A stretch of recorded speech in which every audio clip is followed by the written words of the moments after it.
Hello friend, जादूगर class में आपका स्वागत है। आज से हम क्लास 12th की फिजिक्स स्टार्ट करेंगे, तो आप रेगुलर स्टडी करें वीडियो के माध्यम से। कहा है किसी ने कि जीत की खातिर बस जुनून चाहिए, जिसमें उबाल हो ऐसा खून चाहिए।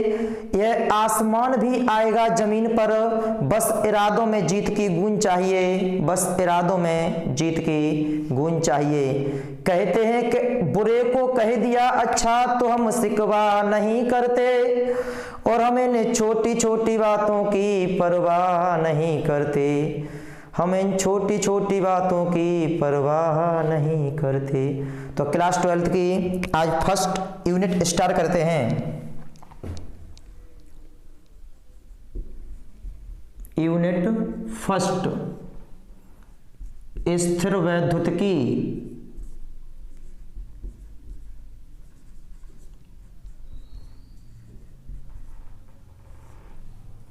इंग्लिश में से कहते हैं इलेक्ट्रोस्टैटिक्स। इलेक्ट्रोस्टैटिक्स। इलेक्ट्रो का अर्थ होता है आवेश, और स्टैटिक का अर्थ होता है स्थिर। स्थिर का मतलब होता है रुका हुआ। आवेश स्थिर अवस्था में होता है, उसे स्थिर वैद्युतिकी कहते हैं। परिभाषा है इसकी, इलेक्ट्रो का अर्थ होता है आवेश, स्टैटिक्स का अर्थ होता है स्थिर या रुका हुआ। जिसमें आवेश स्थिर अवस्था में रहता है उसे स्थिर वैद्युतिकी कहते हैं। तो इस यूनिट में आपको दो चैप्टर पढ़ने हैं। पहला चैप्टर है वैद्युत आवेश तथा क्षेत्र। वैद्युत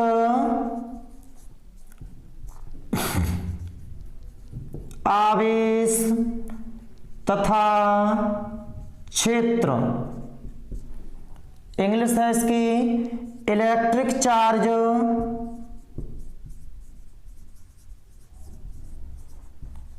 and field. Electric charge and field. आप चाहो तो स्थिर वैद्युतिकी की परिभाषा लिख भी सकते हो, एक बार बोल दे रहे हैं हम। जिसमें आवेश स्थिर अवस्था में रहता है उसे स्थिर वैद्युतिकी कहते हैं। या विज्ञान की वह शाखा जिसमें वैद्युत आवेश, वैद्युत क्षेत्र, वैद्युत बल, वैद्युत ऊर्जा के बारे में अध्ययन करते हैं उसे स्थिर वैद्युतिकी कहते हैं। और इसमें आवेश स्थिर अवस्था में रहता है। इसके बाद में हम आपको पढ़ाएंगे कि आवेश किसे कहते हैं। आवेश आपने 10th में पढ़ा होगा। इंग्लिश में से बोलते हैं चार्ज। आपने बचपन में देखा होगा कि कंघी होती है, कंघी को सूखे बालों से जब हम रगड़ते हैं, उसके बाद में इस कंघी को छोटे छोटे कागजों के टुकड़ों के पास लाते हैं, तो इन कागजों के अंदर हलचल सी मचने लगती है। हलचल का मतलब ये होता है जब इस कंघी को इस कागज के टुकड़ों के पास लाते हैं तो ये कागज के टुकड़े इस कंघी की ओर आकर्षित हो जाते हैं या इस कंघी से दूर हट जाते हैं। इसी घटना को आवेश कहते हैं। फिजिक्स के हिसाब से आप इसकी डेफिनेशन लिख सकते हो। विद्युत आवेश पदार्थ का वह गुणधर्म होता है, आवेश पदार्थ का वह गुणधर्म होता है जिससे वह वैद्युत एवं चुंबकीय क्षेत्र उत्पन्न करता है। वैद्युत एवं चुंबकीय क्षेत्र उत्पन्न करता है। तो जो मेन टॉपिक है आपका है वो वैद्युत आवेश। तो आप हेडिंग डालोगे वैद्युत आवेश, इलेक्ट्रिक चार्ज। विद्युत आवेश,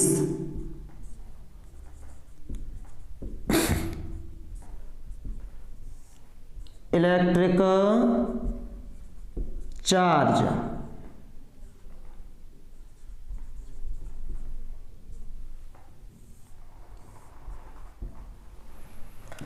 वैद्युत आवेश पदार्थ का वह गुण होता है जिसकी उपस्थिति में यह दूसरे पदार्थ पर बल का अनुभव कराता है।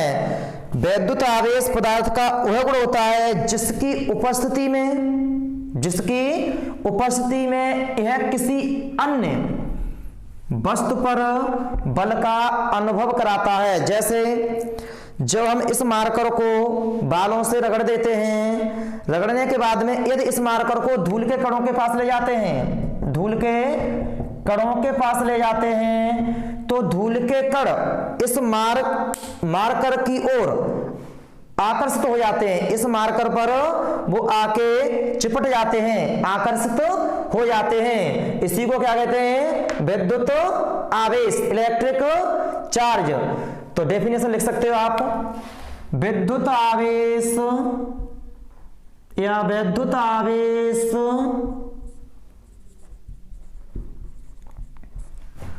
पदार्थ का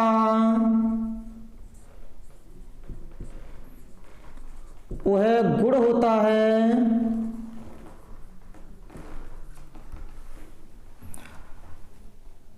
जिससे यह किसी अन्य वस्तु पर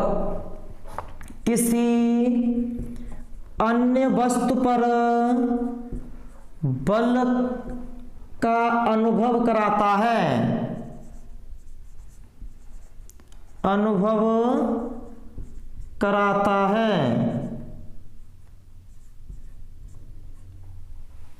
यह किसी अन्य वस्तु पर बल अनुभव कराता है, उसे हम क्या बोलते हैं? वैद्युत आवेश।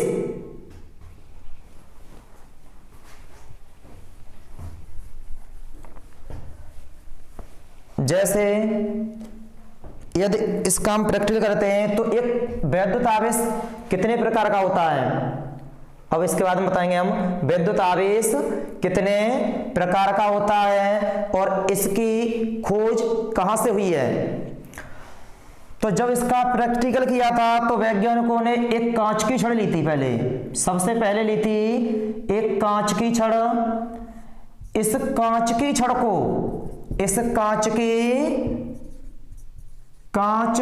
छड़ को उन्होंने रेशम के टुकड़े पर रगड़ा था।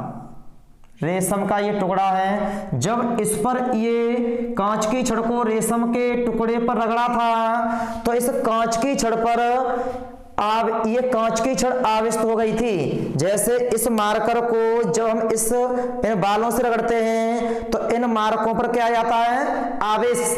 आवेश आ जाता है। फिर इस मार्कर को जब हम धूल के कणों से ले जाते हैं तो ये धूल के कण इस पर क्या हो जाते हैं? आकर्षित हो जाते हैं। तो ऐसे ही जब कांच की छड़ को रेशम के टुकड़े पर रगड़ते हैं तो कांच की छड़ आवेशित हो जाती है। उसके बाद में उन्होंने एक दूसरी छड़ ली थी आबनूस की।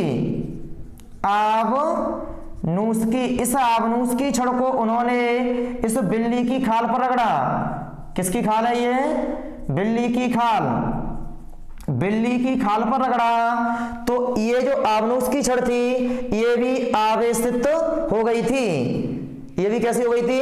इस आवेशित हो गई थी, यानी इस पर भी आवेश आ गया था। उसके बाद में उन्होंने इस कांच की छड़ को रेशम के टुकड़े से रगड़कर एक धागे से लटका दिया था। इस कांच की छड़ को किससे लटका दिया?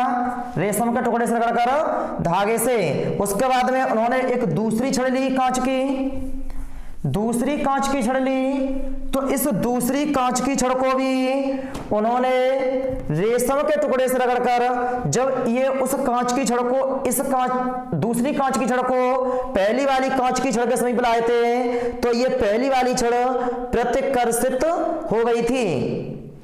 उसके बाद में दूसरी आबनूस की छड़ थी, दूसरी इस आबनूस की छड़ को उन्होंने बिल्ली की खाल से रगड़कर एक धागे से लटका दिया था। इस तरीका से एक धागा है, इस धागे से लटका दिया था। उसके बाद में फिर उन्होंने एक दूसरी आबनूस की छड़ ली, फिर इसी दूसरी आबनूस की छड़ को बिल्ली की खाल से रगड़ा। यहाँ पर ये सपोज करो बिल्ली की खाल है ये, तो बिल्ली की खाल से रगड़ा, फिर इस बिल्ली की खाल से रगड़कर ये आवनुस की छड़ को इस पहली वाली छड़ के समीप लाए थे, तो ये पहली वाली छड़ भी प्रत्यकर्षित हो गई थी, यानी अलग हट गई थी।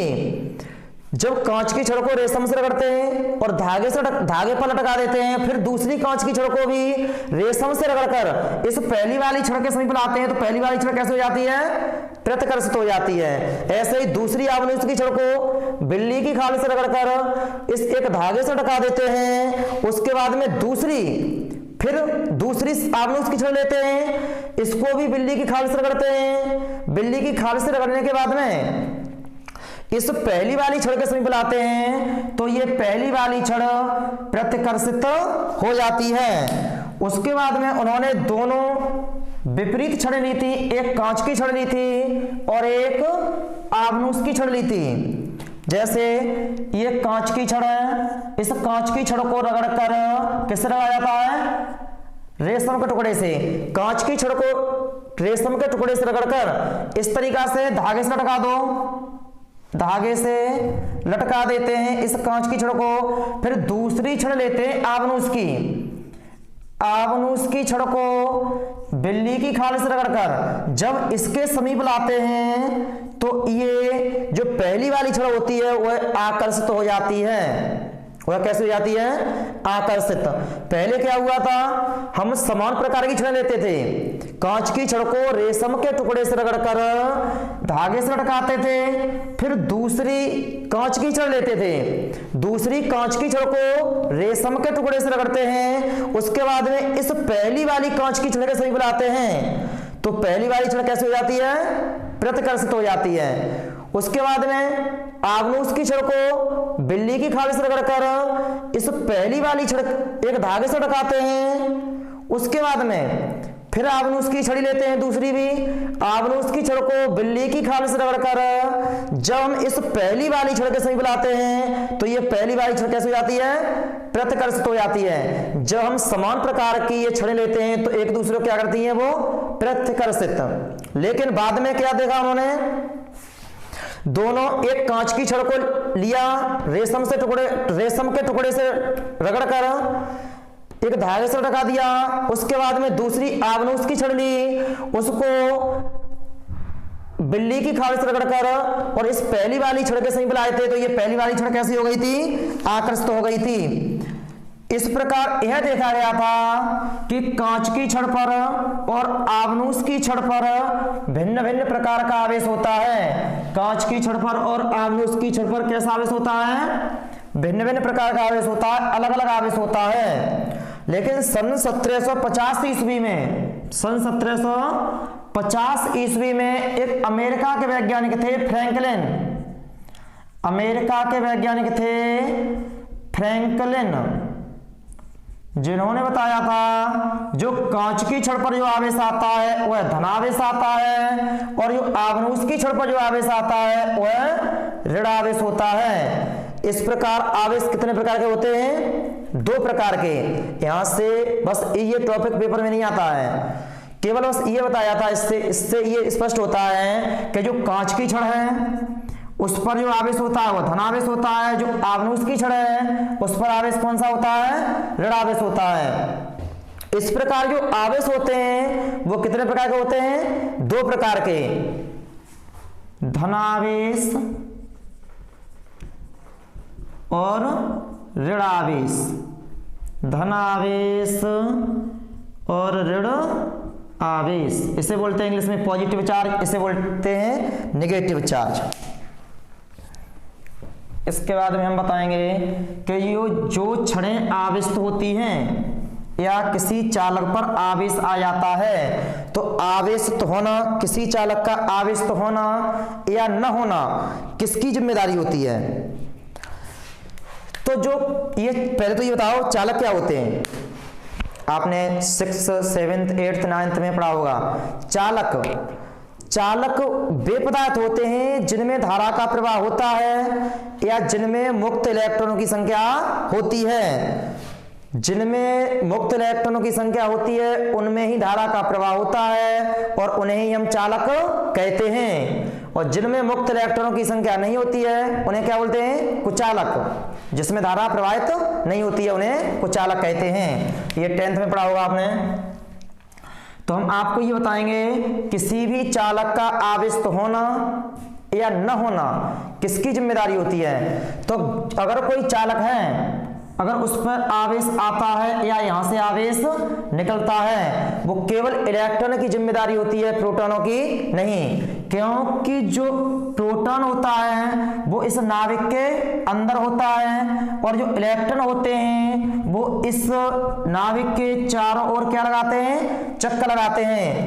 या ऐसे बोल सकते हैं जो इलेक्ट्रॉन का द्रव्यमान होता है वह नाभिक के द्रव्यमान से कम होता है, वह प्रोटॉन के द्रव्यमान से कम होता है।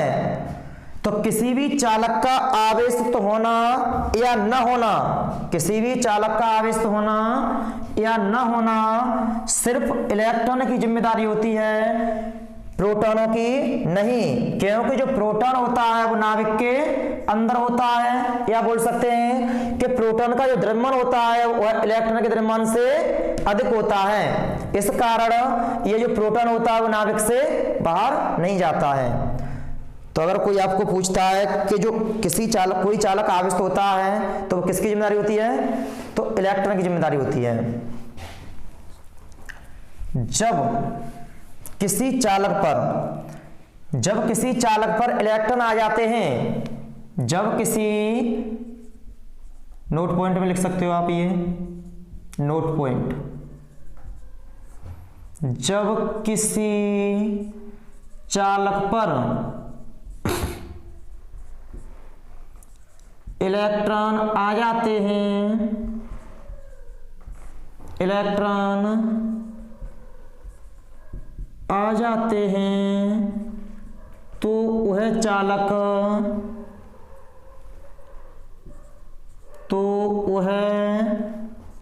चालक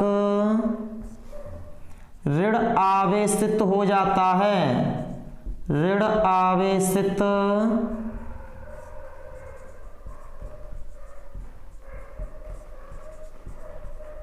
हो जाता है। ऋण आवेशित क्यों हो जाता है? जैसे आपने ये देखा होगा Cl है, वो आवर्त सारणी में कितने नंबर पे आता है? 17 नंबर पे। इसके अगर आप इलेक्ट्रॉन न्यास करोगे तो 2, 8, 7, 2 और 8 10 और 7 17। अष्टक पूरा करने के लिए बाह्यतम कक्षा में कितने इलेक्ट्रॉन होने चाहिए? 8। केमिस्ट्री में बताया होगा ये। तो यदि ये बाह्यतम कक्षा में कितने इलेक्ट्रॉन है अभी? 7 हैं। तो ये 7 के लिए अष्टक पूरा करने के लिए कितने इलेक्ट्रॉन चाहिए? 1।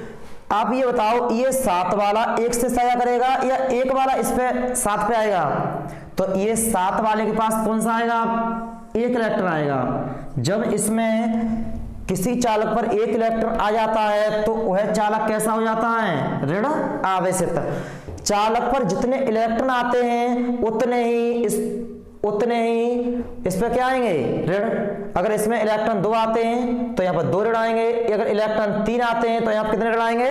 3। जैसे ऑक्सीजन है, ये आता आपका 8 नंबर पर, इसके इलेक्ट्रॉन याद करोगे 2, 6। अष्टक पूरा करने के लिए कितना इलेक्ट्रॉन चाहिए इसमें? 2। तो यहाँ कितने आएंगे? 2 ऋण आएंगे। तो जब किसी चालक में इलेक्ट्रॉन आ जाते हैं तो वह कैसा हो जाता है? ऋण आवेशित हो जाता है। जैसे 2 व्यक्ति हैं ये, अगर इस वाले व्यक्ति ने इससे 2000 रुपए ले लिए तो ये कैसा हो जाएगा? ऋणी, और ये कैसा हो जाएगा? धनी। तो सीधी बात यह है कि जो इलेक्ट्रॉन लेता है, जो इलेक्ट्रॉन ग्रहण करता है वह ऋणी हो जाता है, और जो इलेक्ट्रॉन देता है वह कैसा हो जाता है? धनी। तो जब किसी चालक पर इलेक्ट्रॉन आ जाते हैं तो वह कैसा हो जाता है? ऋण आवेशित। ऐसे ही जब किसी चालक से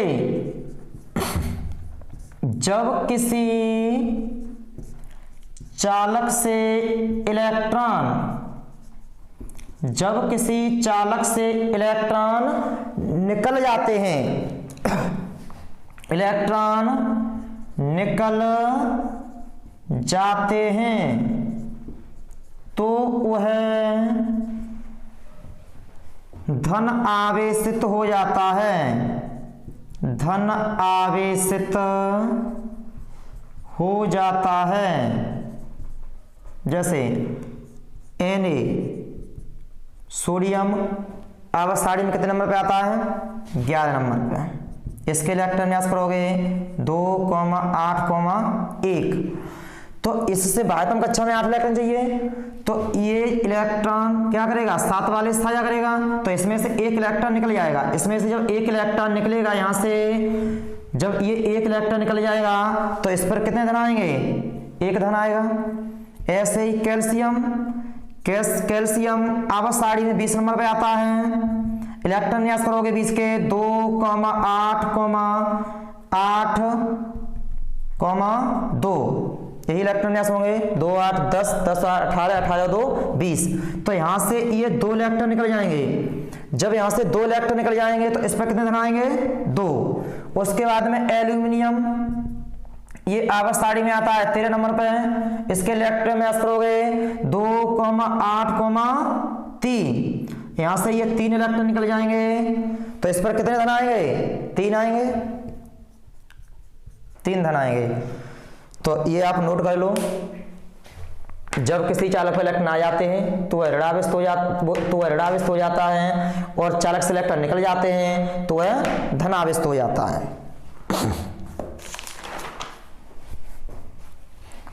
अब हम आपको पढ़ाएंगे आवेशों के गुण। आवेशों के गुण, प्रॉपर्टीज ऑफ चार्ज।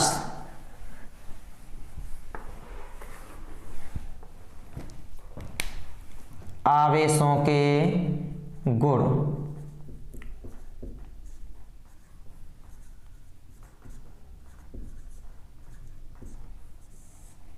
प्रॉपर्टी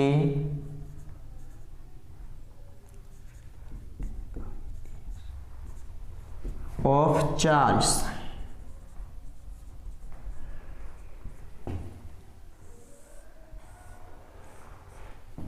आवेशों के गुण। आवेशों के निम्न गुण होते हैं। पहला गुण है आवेश 2 प्रकार के होते हैं, पढ़ा चुके हैं अभी पीछे। आवेश 2 प्रकार के होते हैं। आवेश 2 प्रकार के होते हैं का पॉइंट है धनावेश, इंग्लिश में से बोलते हैं पॉजिटिव चार्ज। दूसरा पॉइंट है ऋणावेश, इसे इंग्लिश में बोलते हैं नेगेटिव चार्ज। दूसरा, 2 समान प्रकार के आवेश होते हैं, वो एक दूसरे को प्रतिकर्षित करते हैं। धन का है, दूसरा भी धन का है, तो एक दूसरे को क्या करेगा? प्रतिकर्षित, इंग्लिश में बोलते हैं इसे रिपल्सन, अलग अलग करना। और यदि विपरीत प्रकार के आवेश हैं, तो वो एक दूसरे को करेंगे आकर्षित, अट्रैक्शन। कैसा करें? क्या करेंगे? अट्रैक्शन, आकर्षित करेंगे ये एक दूसरे को। तो आवेश कितने प्रकार के होते हैं? 2 प्रकार के, धनावेश और ऋणावेश। समान प्रकार के आवेश क्या करते हैं? एक दूसरे को प्रतिकर्षित करते हैं, और विपरीत प्रकार के आवेश एक दूसरे को आकर्षित करते हैं। तीसरा पॉइंट है, जब किसी चालक पर इलेक्ट्रॉन आ जाते हैं, ये चालक है, अगर इस पर इलेक्ट्रॉन आ जाएंगे तो इसका द्रव्यमान बढ़ जाता है, और यदि इससे इलेक्ट्रॉन निकल जाते हैं तो द्रव्यमान घट जाता है। जब किसी चालक से इलेक्ट्रॉन निकल जाते हैं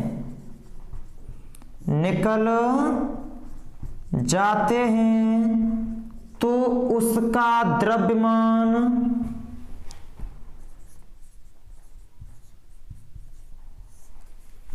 घट जाता है, और जब किसी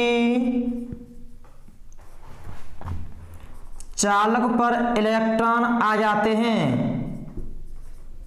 और जब किसी चालक पर इलेक्ट्रॉन आ जाते हैं तो उसका द्रव्यमान बढ़ जाता है। आ जाते हैं तो उसका द्रव्यमान बढ़ जाता है। 3 पॉइंट हो गए आपके। उसके बाद में चौथा पॉइंट है, जो आवेश होता है वह वेग पर निर्भर नहीं करता, चाहे वो विराम की अवस्था में हो, चाहे वो गति की अवस्था में हो, चाहे वो विराम की अवस्था में हो, स्थिर हो, चाहे वो गतिमान अवस्था में हो, मोशन में हो। लेकिन आवेश कैसा होता है? दोनों स्थितियों में समान होता है। तो आपका चौथा पॉइंट है।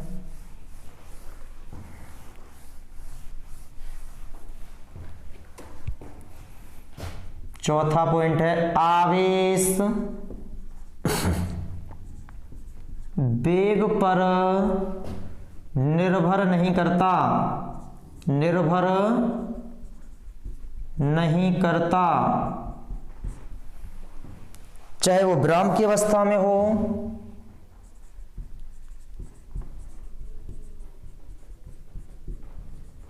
विराम की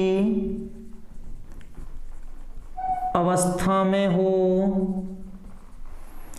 चाहे गतिमान अवस्था में हो। गतिमान अवस्था में हो आवेश समान रहता है, आवेश समान रहता है। Q एट रेस्ट बराबर Q इन मोशन।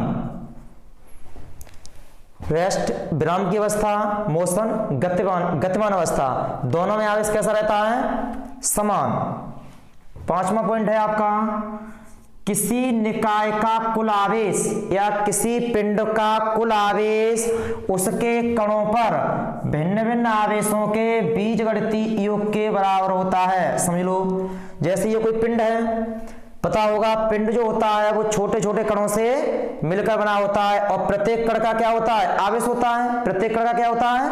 आवेश होता है। और हमें इस पूरे पिंड का क्या चाहिए? आवेश चाहिए। जैसे ये कण है तो इन कण का आवेश जो होगा वो भिन्न भिन्न होगा, अलग अलग आवेश होगा। जैसे इस पर है प्लस Q1, इस पर है आपका प्लस के Q2, इस पर है माइनस के Q3, इस पर है आपका प्लस के Q4, इस पर है आपका प्लस के Q5। अगर हमें इसका कुल आवेश चाहिए तो इन आवेशों को क्या करेंगे? जोड़ेंगे। तो किसी निकाय का या किसी पिंड का जो कुल आवेश होगा वो इन कणों के योग के कैसा होगा? बराबर होगा। तो यह पूर्ण लिख दो, किसी निकाय का कुल आवेश किसी निकाय का कुल आवेश उसके कणों पर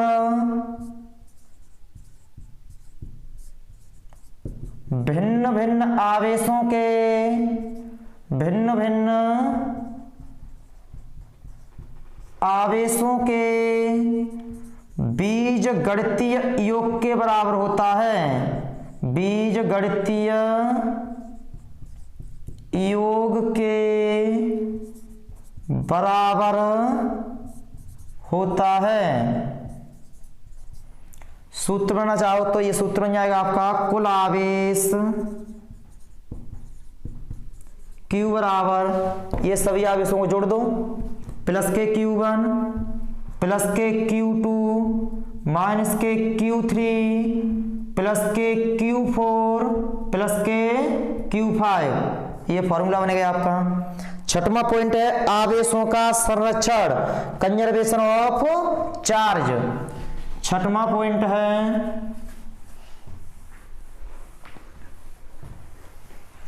नोट कर लो इसे,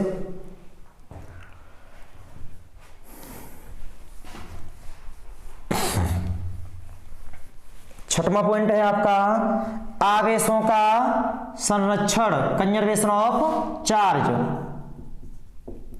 आवेशों का संरक्षण, conservation of charge, conservation of charge, आवेशों का संरक्षण।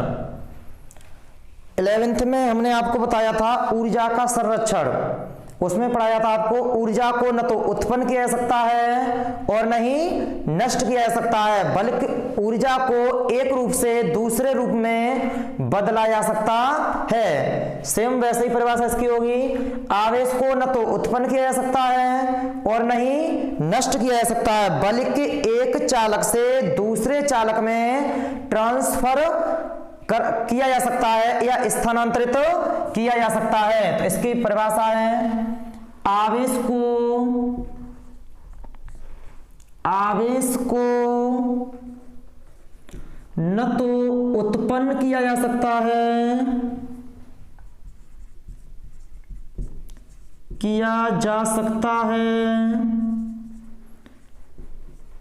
और न ही नष्ट किया जा सकता है, नष्ट किया जा सकता है, बल्कि आवेश एक चालक से दूसरे चालक में स्थानांतरित किया जा सकता है, स्थानांतरित किया जा सकता है। 7वां पॉइंट है, ये नोट हो गया, ठीक।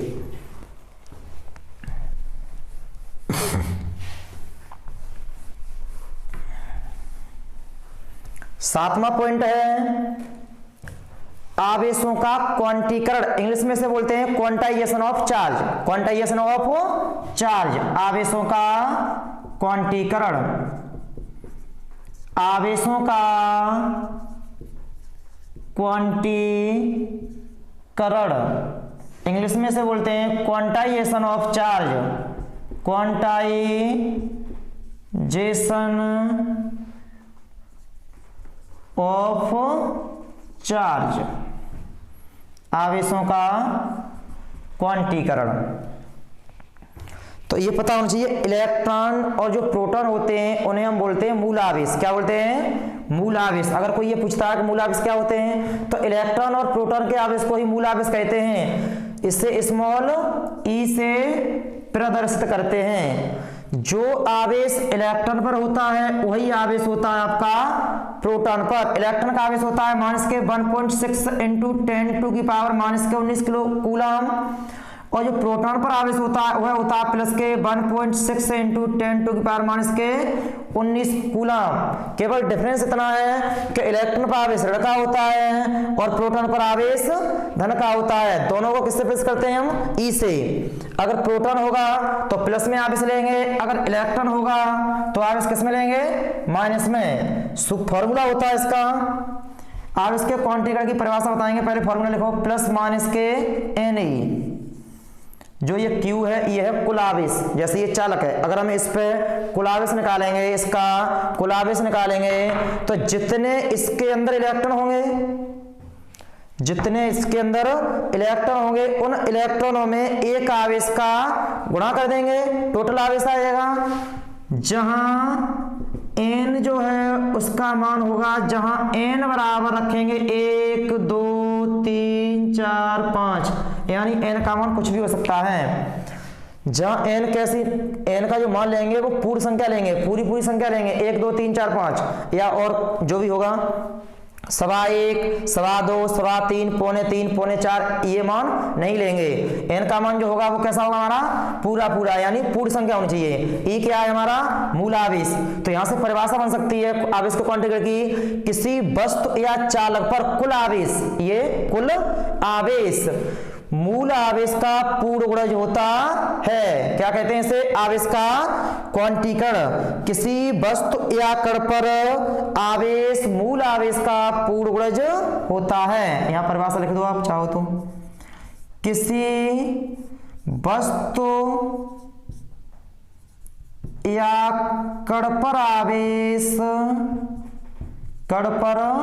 आवेश इस मूल आवेश का पूर्ण गुणज यानी पूर्ण संख्या होनी चाहिए, पर आवेश मूल आवेश का